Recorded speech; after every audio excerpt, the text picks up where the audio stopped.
छत बनल बायरवा चौरा के छाट के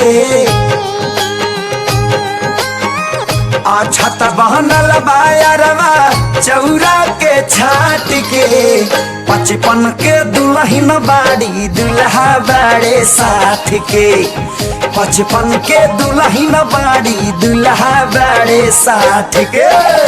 कितना बड़ाई करी इनके ठाट बाट के, कितना बड़ाई करी इनके ठाट बाट के। 55 के दुल्हन बाड़ी दुल्हा बाड़े 60 के, 55 के दुल्हन बाड़ी दुल्हा बाड़े 60 के।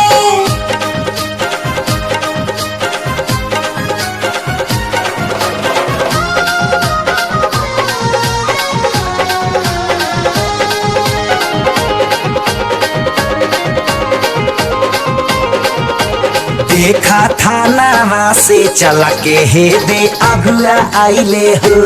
पानी लेट सेट कैले बाकिर शामिल भइले हो। लागल प्रीत नाही टूटे चाहे भले जमाना रूठे, कौनो रिश्ता